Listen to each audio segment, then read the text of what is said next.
జ్ఞానానికి మూలదేవత, చదువుల తల్లి సరస్వతీదేవి. ఈ దేవత జన్మించిన రోజు వసంత పంచమి. అందుకే ఈ రోజున విద్యాసంస్థల్లో, ఇళ్లలో, దేవాలయాల్లో అమ్మవారికి ప్రత్యేక పూజలు చేస్తారు. సరస్వతీ మాతకు అత్యంత ప్రీతికరమైన 5 రకాల నైవేద్యాలను సమర్పిస్తే ప్రసన్నులవుతారు. వసంత పంచమి రోజున సరస్వతీదేవికి సమర్పించే నైవేద్యాలలో పసుపు రంగుకి, తీపికి ప్రాధాన్యత ఉంటుంది. ఈ నైవేద్యాలేమిటో తెలుసుకుందాం.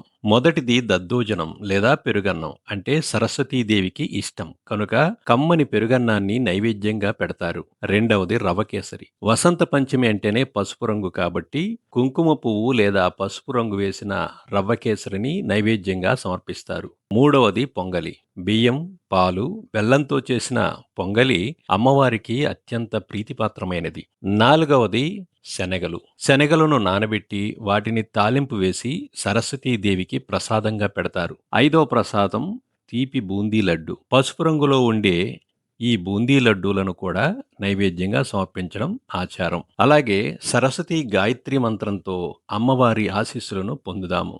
ఓం వాగ్దేవ్యై చ విద్మహే బ్రహ్మపత్నై చ ధీమహి తన్నో వాణి ప్రచోదయాత్. మరిన్ని ఆధ్యాత్మిక వీడియోల కోసం మన ఛానల్ను సబ్స్క్రైబ్ చేసుకోండి.